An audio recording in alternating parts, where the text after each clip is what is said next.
নমস্কার, আমি ইউটিউব চ্যানেলের সিগারেট কাকু আপনাদের সামনে প্রতিবেদনে আবার এসে গেছি। আরজি কর ধর্ষিতার ন্যায় বিচারের জন্য আপনারাও সাথে থাকুন, সঙ্গে থাকুন, যেন ধর্ষিতার মা বাবা ন্যায্য বিচার পায়।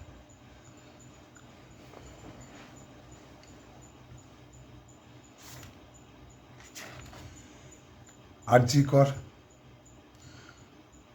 আজ ভাবতে অবাক লাগছে। আরজি করের ঘটনা এখনো পর্যন্ত প্রকৃত খুনিরা শাস্তি পেল না। কেন যে এত দেরি হচ্ছে তা অবাক করার মতো। 16 থেকে 18 জন মিলে ধর্ষণ করা হয়েছিল। তাদের কাউকে ধরতে পারল না প্রশাসন কি সিবিআই। লাটের পান্ডারদের ধরল, কিন্তু আসল দোষীদের ধরা হলো না। পার্টির দোহাই দিয়েই বা কালার দেখিয়ে আসল ব্যাপারটা যেন ধামাচাপা দেওয়া হচ্ছে। যে 4 জন জুনিয়র ডাক্তারদের সঙ্গে ডিনার বা রাত্রের খাবার খেয়েছিল তারা বা কোথায় গেল?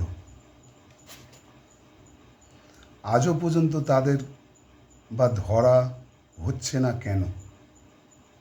যিনি রাজ্যের মুখ্যমন্ত্রী তিনিই বা কেন প্রথমেই মৃত ধর্ষিতাকে বা তার পরিবারকে 10 লক্ষ টাকা দেওয়ার কথা বলেছিলেন?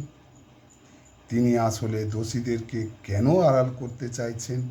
দোষীরা শাস্তি পাক, এটা কি তিনি চান না? তবে কি আমাদের রাজ্যের তিনি কি ধর্ষিতার মন্ত্রী? আমাদের দেশের প্রধানমন্ত্রী বা কি করছেন? তিনি এই ব্যাপারটাকে কেন বা চেপে যাচ্ছেন?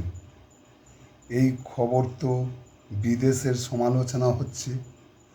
তবে কি ধরে নিতে হবে দেশের প্রধানমন্ত্রী ও ঘাবলা আছে?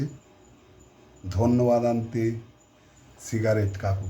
নমস্কার, আপনারা সাথে থাকুন, সঙ্গে থাকুন, প্রত্যেকে শেয়ার করে দেশ বিদেশে ছড়িয়ে দিন। নমস্কার, থ্যাংক ইউ। ধন্যবাদ আনতে ইউটিউব চ্যানেলে সিগারেট কাকু।